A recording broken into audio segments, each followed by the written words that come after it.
You ever watch someone walk into a room and, in a heartbeat, you know everything's about to change?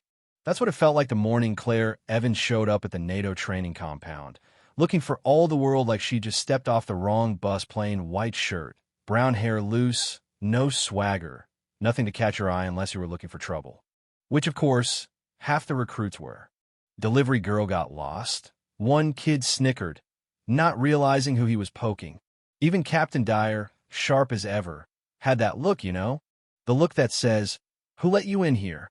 Nobody guessed she'd once run the Phoenix unit, the secret one, the one they don't talk about except in hushed stories you half believe late at night. She stood silent, still as stone, until a flicker of steel wings under her collar made a veteran trainer freeze. "No way," he muttered, eyes wide. "The Phoenix mark." That's when I should have realized Claire wasn't lost. She was exactly where she meant to be, and the rest of us? We were just background noise. But right then, nobody knew. The quarterback-type broad shoulders, buzz cut, too loud for his own good, cracked. "Bet she's here to clean the barracks," and his buddies laughed, shrill in the morning air. Dyer tried to send her to logistics, treating her like a stray that wandered in from the street, but Claire didn't move. She just nodded that stubborn, quiet nod and stayed put. First drill, gear check. They dumped her bag out, tumbled a ratty notebook, a pen, a map. "What did you do? Rob a gas station," sneered a recruit with too much mascara and perfect nails. The others laughed and stomped her stuff into the dirt. Claire just picked it up, slow and steady, didn't look at them, fingers lingering a second longer than they should have. You know what I mean? That pause where you know it hurts, but you're not giving anyone the satisfaction. Training started with a run. 10 kilometers up and down the mountain, it's a killer, even for the cocky ones. Most tried to outpace each other. Claire just tied her shoes tight and moved calm, not fast, not slow. By the halfway point, the pack was in pieces. Quarterback kid was red-faced and sucking wind. A couple wiped out, cursing. Claire kept moving. At the finish, she came in 3 minutes ahead of anyone else. Not even out of breath. Just standing there, watching the rest stumble in. But the real show was still coming. Navigation test next. Each recruit with a compass and a map. But when Claire stepped up, a sneering guy snatched her compass and tossed it into a muddy puddle. "Let's see if Delivery Girl can find her way back." The others cackled. Claire fished it out, wiped it on her sleeve, and when the whistle blew, hit every marker like she'd lived in those woods all her life. The kid who messed with her missed 3 and came back with excuses. Typical. Break time at the armory. That same wiry girl from earlier wandered over. "You hold that rifle like you've never fired one before. What's next? You gonna cry when it kicks?" She knocked Claire's scope off. Oops. Claire didn't bite. She just fixed the scope, lined up, and hit bullseye. Dead silence. You could hear a pin drop. Even the drill sergeant scribbled something down, his eyes never leaving Claire. Much more of the same. Quarterback and his friends started tossing wadded-up napkins at Claire's tray. "Think she's too good for us." Napkins in her coffee, one landing on her arm. Claire calmly set them aside and pushed the tray away, never looking back. The laugh started to sound forced, like nobody was quite sure if it was still funny. Evening. Claire was sitting outside, cleaning dirt from under her nails with a small knife, not a threat, just a habit. A few recruits walked by, talking trash. She's weird. Doesn't talk, doesn't fight back. Probably some nobody who lucked into a spot. Claire didn't react, but her jaw tightened. That's when Harris, a soft-spoken junior trainer, sat beside her. "Saw your map work. Reminds me of someone I trained with." She marked her routes the same way. He showed Claire a sketch, precise, familiar. Claire's voice softened. She must have been good. Harris just nodded, eyes kind. She was disappeared after a mission. Never saw her again. And that was it. Just a moment, but something shifted in Claire. The first real crack in the armor.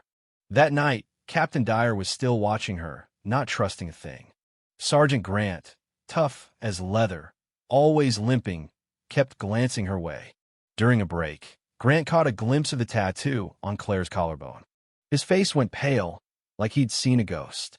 He hustled off to pull old files, searching for that Phoenix mark, iron wings behind a sword, silver ink catching the light.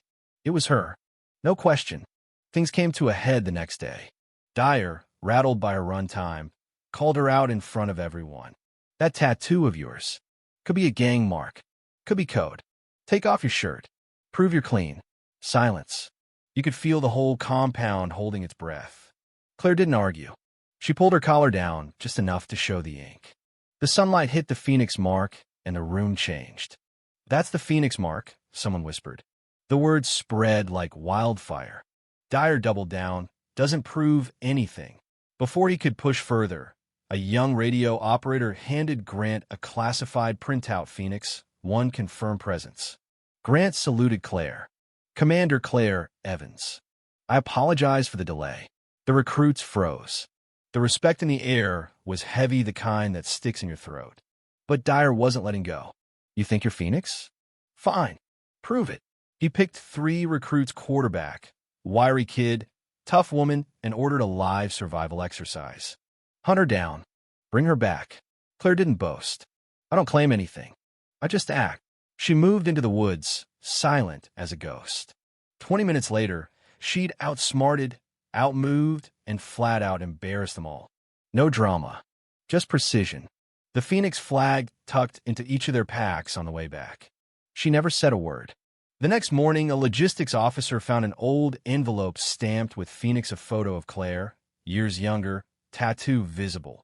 The attached file redacted but clear. She'd save an entire unit single-handedly. That day, word spread.